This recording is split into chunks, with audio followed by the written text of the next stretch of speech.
Early exchange, shaping policy, advancing development. Mental well-being is significant to the overall well-being of a person. It is necessary for our personal and professional lives. The World Bank estimates that around 20% of Nigerians are battling with one mental illness or the other. They range from anxiety disorder, depression, substance abuse to schizophrenia.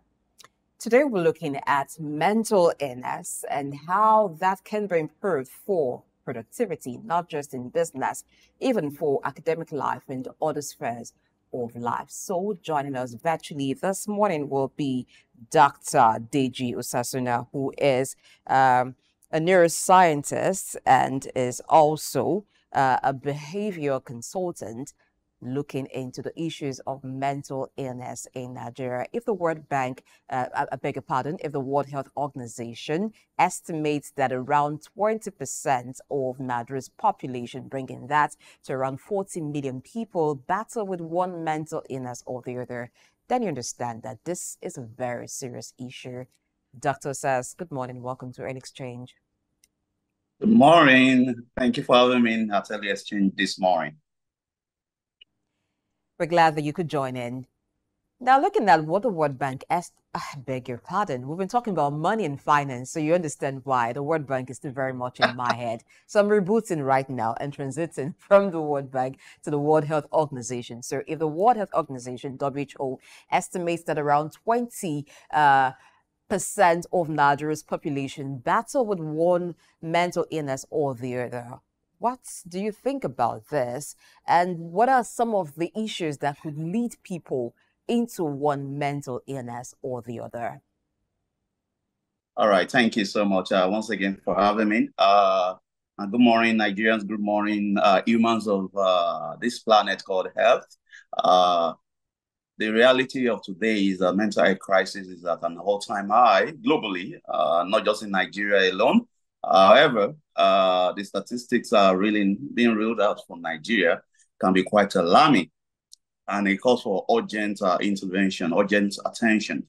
Yes, I agree. World Health Organization not quite long ruled out that alarming statistic that 20% of Nigerians, that we put it at about 40 to 60 million Nigerians battling one mental health issues or the issue or the other.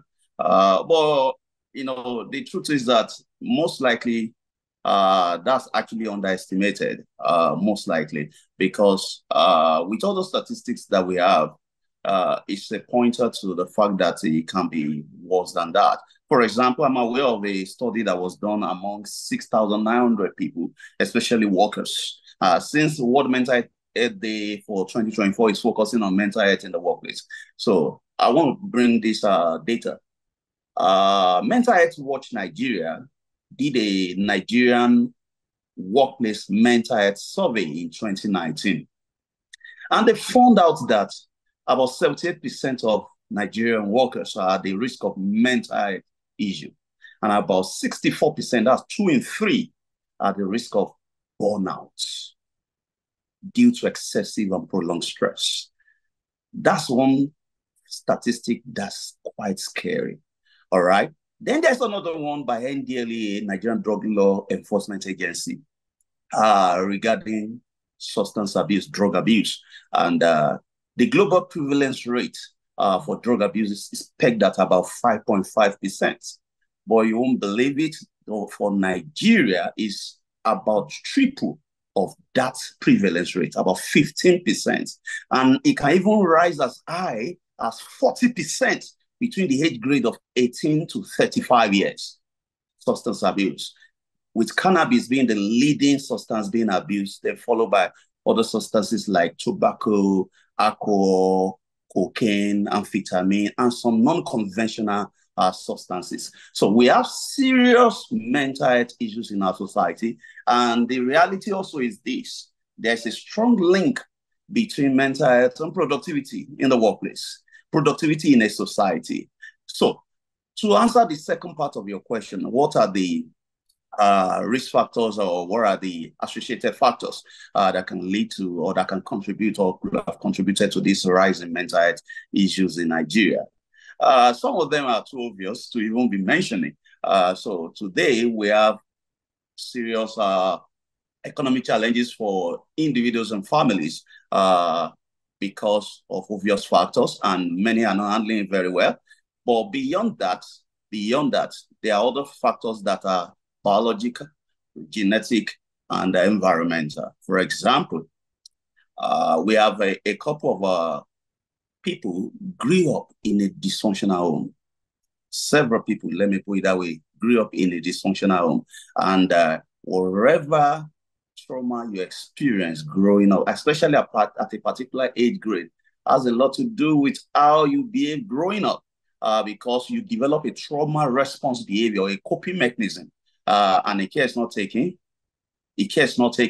You start finding yourself living, even in your older age, to cope against this unhealed emotional pain in your life.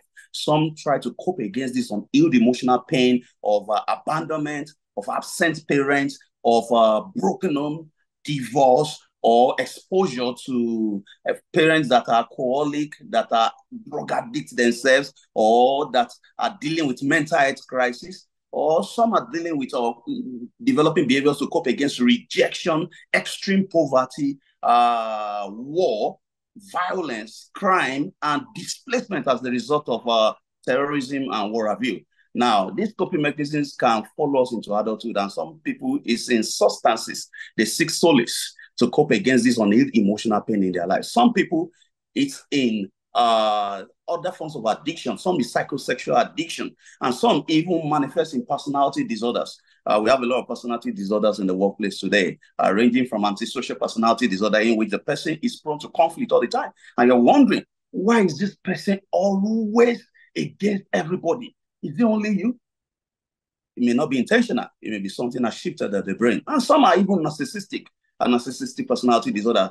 And that can be a terrible thing if the person is not even aware, in order to work towards growing himself, especially if the person is a leader or a manager in the workplace. The people working under such a person will be going through a lot of hell. Lastly, I will say this. We have a dire situation in Nigeria where the awareness level is quite low. So there are a lot of NGOs, a lot of government agencies, a lot of private sector organizations are doing their best to drive up this awareness level. But the reality is that it's still low. I've met educated people, well-traveled people in Nigeria that didn't realize that they were dealing with depression. For 2-3 years, they didn't realize. I mean, there was a CEO I had to work with. He didn't realize that what was dropping his motivation, his energy level, his passion, and not having any ambition again, struggling to get out of bed in the morning to go to work. He didn't realize it was depression for 2-3 years until it affected his marriage. And that shows you a snapshot of how the awareness or the level of awareness we have in Nigeria. So the awareness that is low makes a lot of people present late and not even know how to safeguard themselves against these numerous risk factors. All right, Dr. Osas, good to see you again. Thank you for skipping your early morning exercise for you to join us this morning. You know, we really appreciate that time that you're spending with us. Now, I'd like you to start by addressing the misconceptions, the misinformation about the issue of mental health, which is largely misunderstood. You know, when it comes to the issue of mental health, there's some level of classification. And I would also like you to talk about the trends here in Nigeria when it comes to the issue of mental health. What are the signs, and at what level will you classify that someone is battling with the issue of mental illness? Okay, thank you. Yes, there is a serious misconception about mental health globally, perhaps worse in Africa and Nigeria precisely also. In Nigeria, for instance, when mental health is mentioned, an average Nigerian has his mind or her mind going towards colo mental, street slogan or slang for someone that is absent-minded or that's lost control over his mind. That's what an average Nigerian thinks about mental health. Somebody that is colo-mental or is in the derogatory parlance now mad. Now, mental health is beyond that, and mental health is actually not the absence of mental illness. So the fact that you don't have a mental illness does not even mean you are mentally healthy.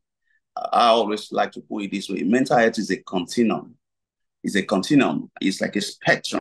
All right. And it actually captures the states of your well-being in terms of your thoughts, in terms of your feelings, in terms of your behavior, that enable you, these states of your thoughts, of your feelings, of your behavior, that enable you to achieve four things in life. Four things in life.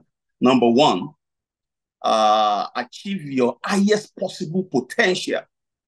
Your highest possible potential. Number two, adapt or handle normal stresses of life. Number three, live or work productively and relate productively. Live, work, and relate productively. Number three. Then number four, offer meaningful service or contribution to your society. Now, anything that affects your state of thought, your thinking, your feelings, and your behavior to sabotage one or more of these four expressions has affected your mental health. So it's not the absence of mental illness per se, but that state of your emotional, your psychological, your social, your behavioral well-being, or you can put it as your state of thoughts, feelings, and behavior that enable you to achieve your highest possible potential in life, that enable you to undo or adapt to normal stresses of life, that enable you to live, work, and relate functionally or productively, and lastly, that enable you to offer meaningful service or contribution to the society. Then you are mentally healthy. All right. Now, to answer the second part of your question, there are diverse or different forms of mental health issues in our society. All right. And I will start from the commonest one globally and in Nigeria also, which is the mood disorder, depression, and anxiety disorder.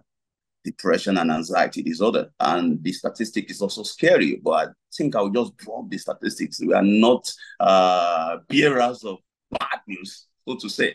Let's promote more of our information about it. But I will also include from depression and anxiety disorder, we have a serious issue with substance abuse. In fact, Nigeria is regarded as one of the epicenters of substance abuse globally. Like I shared earlier on, the global prevalence rate is 5.5%, but in Nigeria, it's about 15%, almost triple.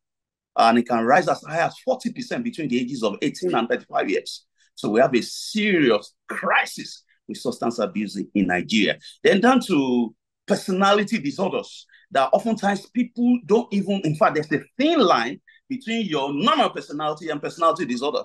For example, you see someone that has narcissistic personality disorder and is a control freak. He wants to be the center of praise, center of affirmation, center of attraction in everything. We're just saying it's just confidence. But the reality is that it is damaging others. And this is the reality of what we're dealing with in our society, even in the workplace. Then down to the psychosis of this world and the schizophrenia that many people just call mad people. Then we have learning disorders, developmental disorders, and even eating disorders. But let me quickly touch on the commonest one, depression, and maybe time permits culture and anxiety. So for depression, because of how sensitive and how common it is in the workplace, in Nigeria and globally, people must realize that there are 9 classical signs and symptoms, if we were to put it that way. There are 9 classical symptoms and signs of depression. All right. By the way, depression is not the same thing as sadness. So if you are sad because you are broke, you should be grateful that your mind is working. It takes a normal mind to feel sadness because you're broke, but it doesn't mean you're depressed. Depression is a disease, in quotes, of the brain, of the human mind. And there are 9 classical signs and symptoms, and 5 of them must be present, inclusive of the first 2 that we mentioned, on a near daily experience for at least 2 weeks. and is affecting the functionality of the person, and it's not traceable to any other medical condition or a drug intake. So what are these 9? Number 1, remember I said the first 2 must be present. So number 1 is persistent low mood or sadness on a near daily experience for at least 2 weeks. Persistent low mood or sadness on a near daily experience for at least 2 weeks. Number 2 is a loss of interest, persistent loss of interest in what you used to find interesting. It could be work, it could be domestic chores, it could be bonding with your kids, it could be hanging out with friends, it could be even social media, it could be your faith, fellowship, and what have you. It could be your hobbies, persistent loss of interest in what you used to find interesting. These first 2 are the core, they must be present. Then you had 3 other symptoms and signs among the ones I'm about to list now. Once you have 5 of them on a near daily experience for at least 2 weeks, and it's affecting your functioning, whether in relationship at home or at work, and it's not traceable to any medical condition or traceable to a drug intake, then something has shifted in your brain. Seek professional help in time. So number 3 is social withdrawal or isolation. You are beginning to withdraw from people you don't want to pick calls, not even close friends, not even family members. It could be a pointer. It is present with other symptoms and signs. Number 4 is attention and concentration issue. Attention and concentration issue that is becoming persistent on a near daily experience for at least 2 weeks in the presence of other symptoms, especially the first 2 that I mentioned. Number 5 is an alteration in your appetite. It could be appetite for food.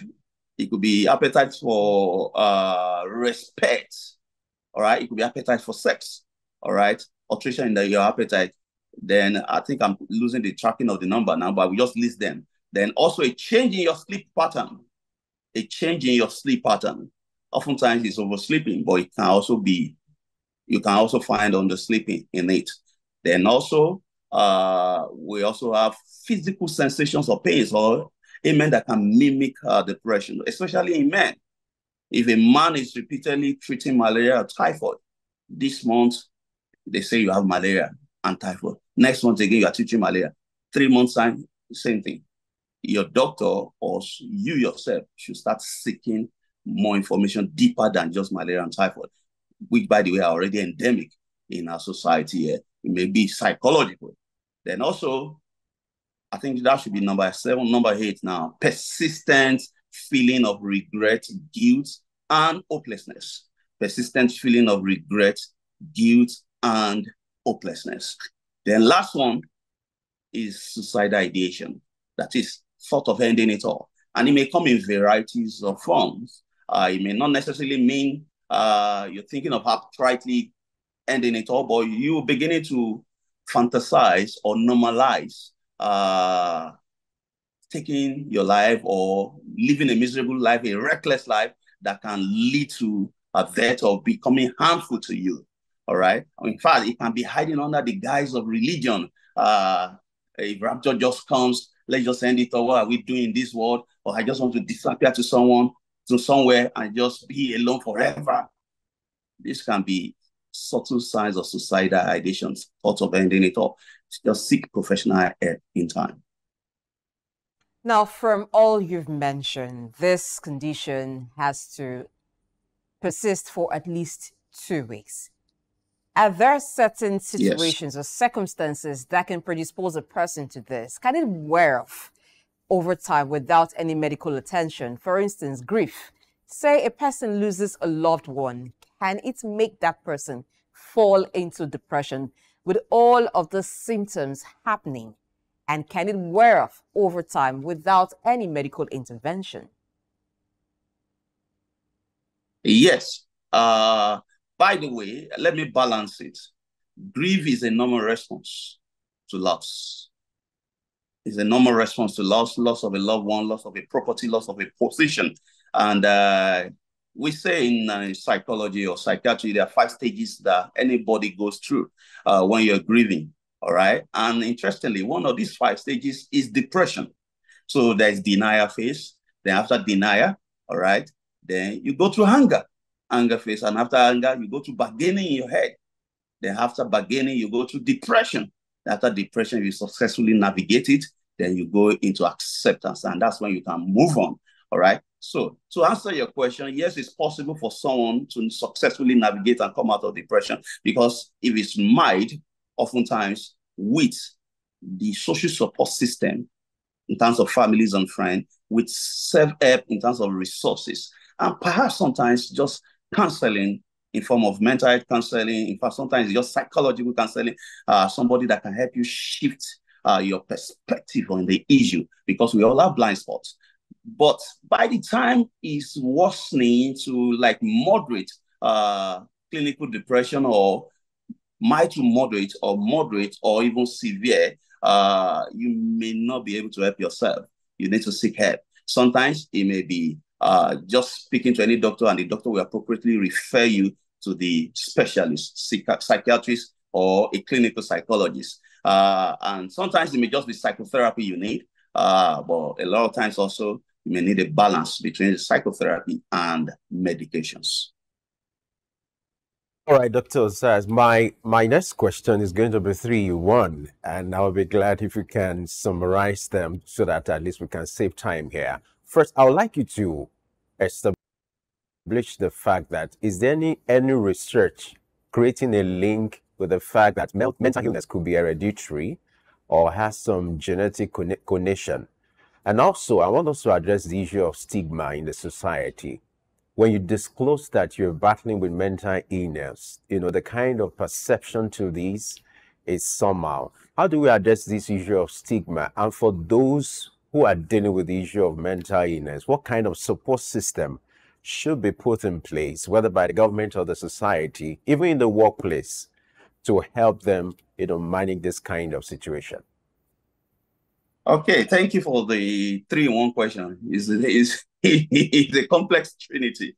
All right, so let me answer the first one, which is about genetics, dimension to mental health issues. Then the second one is about stigma. The third one is about what people can do to support, especially in the workplace. So yes, there are some of the conditions that have genetic undertone. All right, depression has been researched to have, not in all cases, or in a significant percentage, genetic undertone. There are a couple of other conditions also, even some learning disorders, developmental disorders, and what have you, have genetic undertone. But this is why I always say, just like physical health issues, hypertension, breast cancer, in some cases have genetic undertone also. In fact, a lot of research is even pointing to some substance abuse, like alcoholic, may have a level of some genetic undertone. All right. But this is what I always say.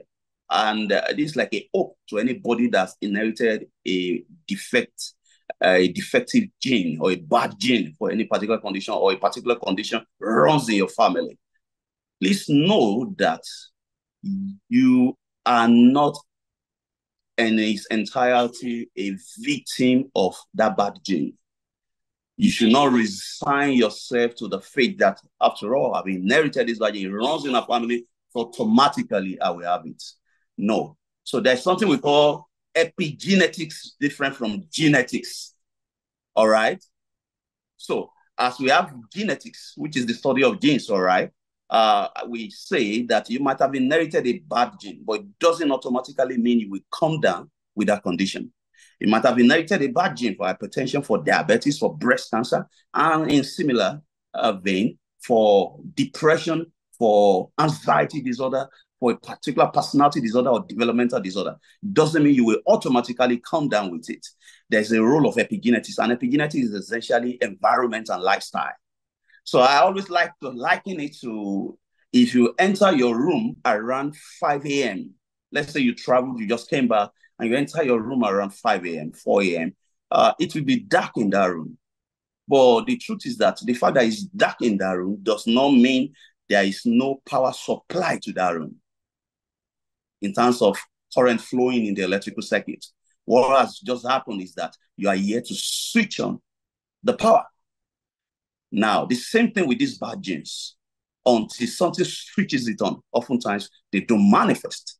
So, and what switches on is what we call the epigenetics, the environment and lifestyle. So if you inherited this, then the responsibility is on you by the time you are entering into adolescence to adulthood, when you are supposed to start taking responsibility, then you must be cautious of your lifestyle and also your environment, especially against risk factors. So the second question, which is about stigma. Stigma is still very, very, very high in this part of the world. In fact, among the elites, among the educated, in the religious sector, in the corporate sector, in the government sector. And it's something we have to deal with us for a long time. However, we can stem it, we can reduce it with all hands on deck by aggressive communication and sensitization from the private sector to the government sector to the religious sector. The religious organizations also must embrace normalizing conversations around mental health. And they must be also careful with the way they target demonic. It's contagious. Traditional society also must do the same thing. Our elders, our traditional leaders must embrace normalizing conversations in different town hall meetings. Workplaces must prioritize normalizing conversations around mental health and let people know that mental health is real. And oftentimes, a lot of times, it's not demonic. A lot of times, it's not that it's contagious. Now, media houses also must help with this. Thank God you're doing the right thing with this conversation, all right? To answer your third question, what we can do to support? There are a lot of things we can do at different levels, from the workplace to individuals to the government. But we start with the workplace because majority of Nigerians, especially in the big cities, spend close to 3 over 5, 60% of their wakefulness in or around work. So, as workplace leaders, as workplace employers, it's the duty of the employer also to put policies in place against stigmatization, against harassment, against abuse, and what have you, that can serve as risk factors for some of these mental health issues. That's one for workplace. Secondly, create awareness around mental health, like the month of mental health, October. So October 10, when is the World Mental Health Day, dedicate 1 hour or 2 hours to talk about mental health, to help people gain awareness about what mental health is all about. Don't assume your people know. Also, to provide resources to help them deal with challenges they're dealing with in their life. It could be financial, it could be relationship, it could be warfare. Also, thirdly, they must train employers or organizational leaders, must train their managers, especially the line managers, the team leads, the supervisors, must be trained in what we call mental health first aid skills.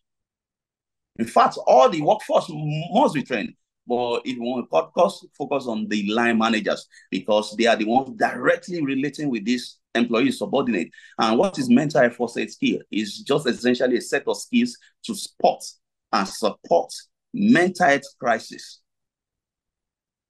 before it becomes harmful to the person or harmful to others.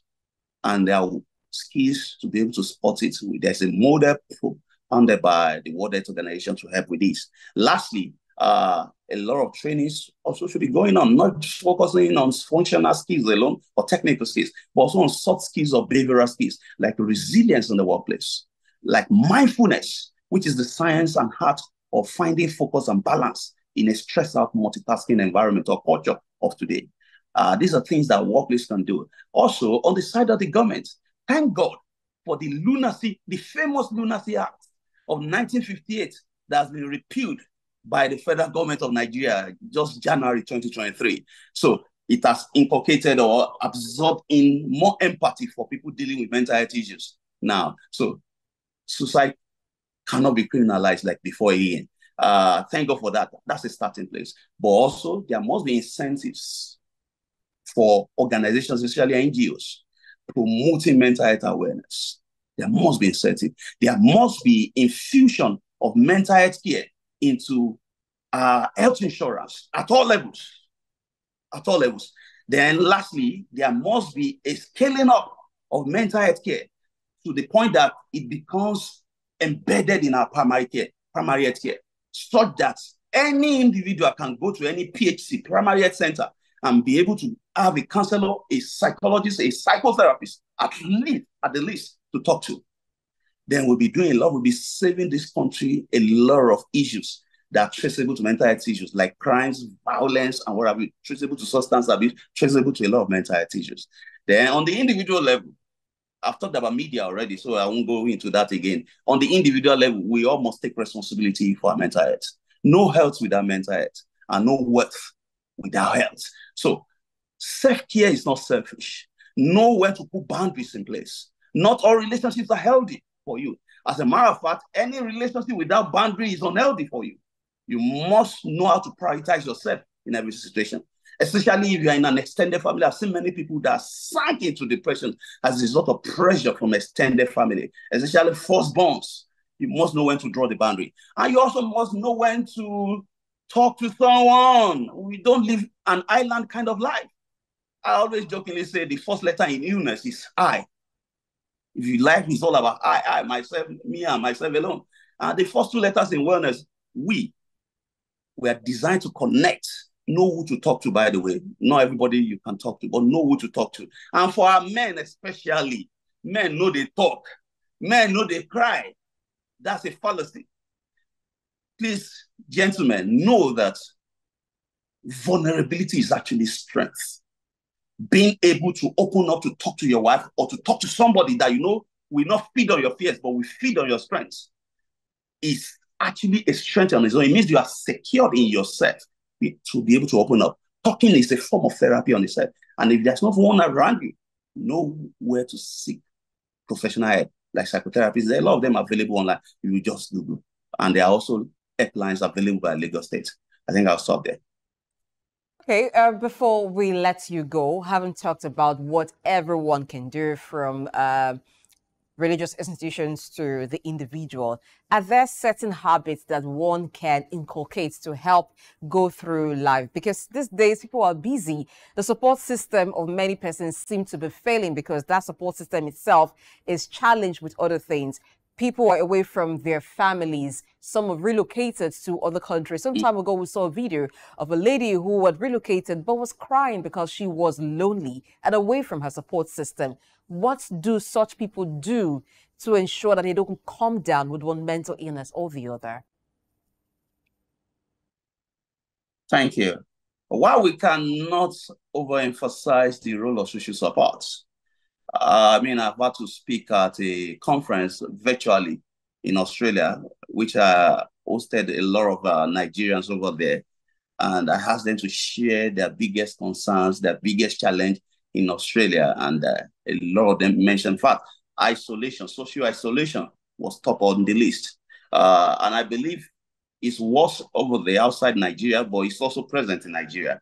So we can't overemphasize the role of social support. We all must find a way of staying socially connected.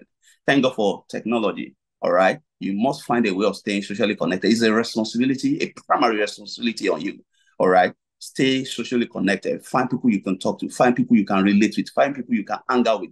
Spend time with family and friends. In fact, if work becomes too busy, then you know that what the work is taking away from you will eventually take the work away from you. All right. And that's the concept of work-life integration. Yes, work can be very busy. We're hustling in the bustles of life to make ends meet. But you must find a way of successfully integrating your work into your life so that it doesn't, for too long, damage other vital areas of your life.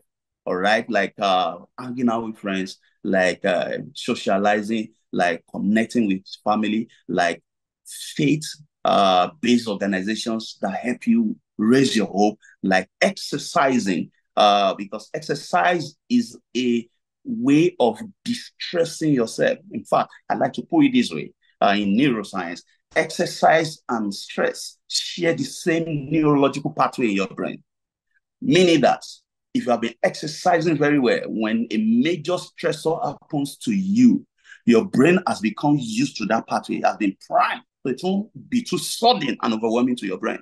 But if you have not been exercising, that pathway has been redundant. So when a major stressor happens, it may be overwhelming for you. So I say to people, exercise is not primarily for losing weight. It's a way of life.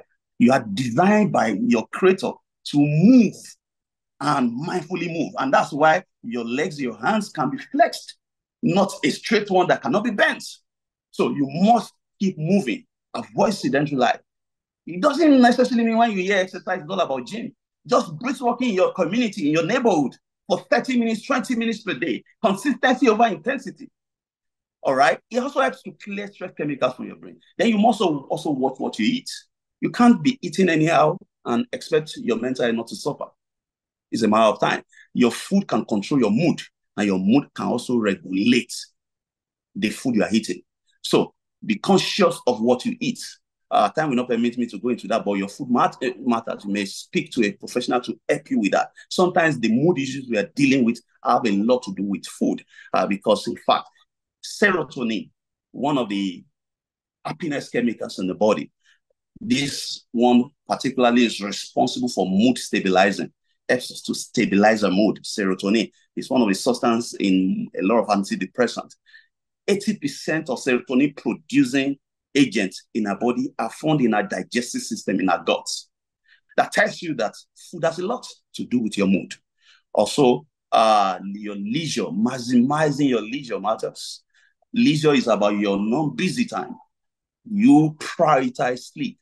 We're in an age where not only the middle age or the elderly are struggling with sleep.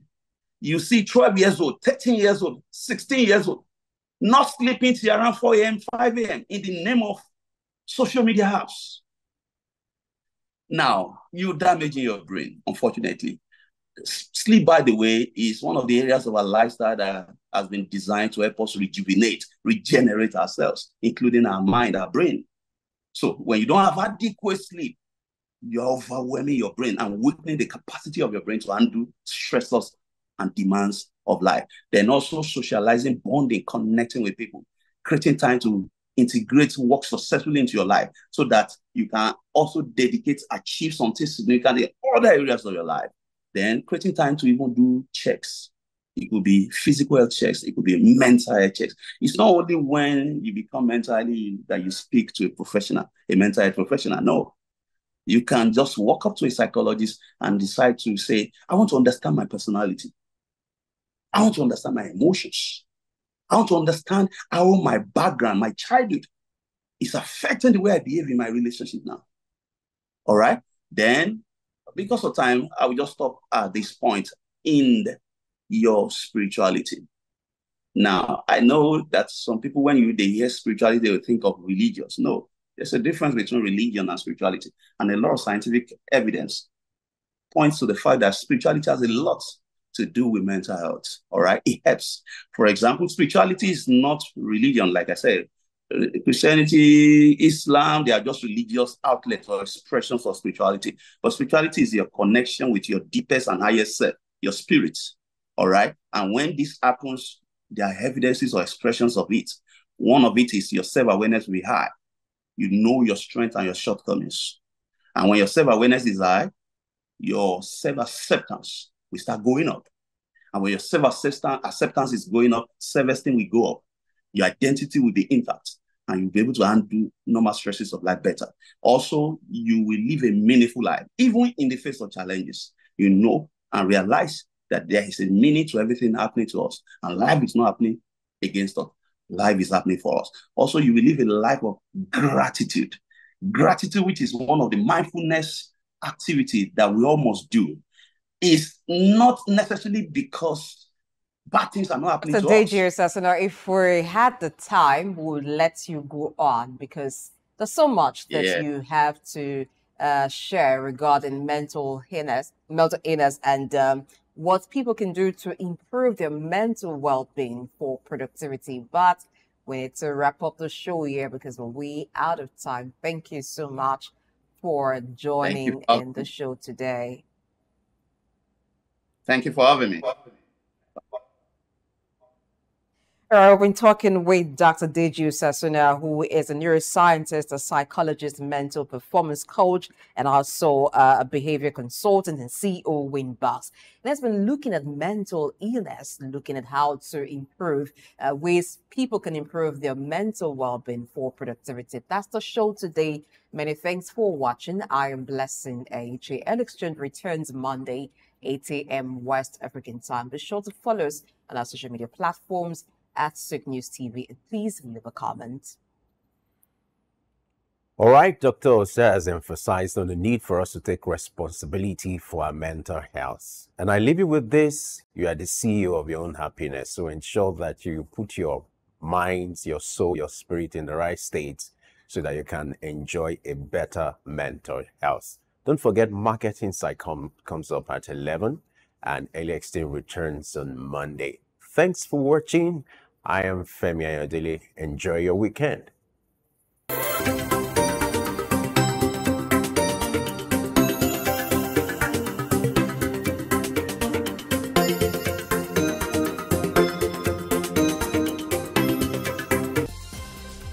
Early Exchange, shaping policy, advancing development.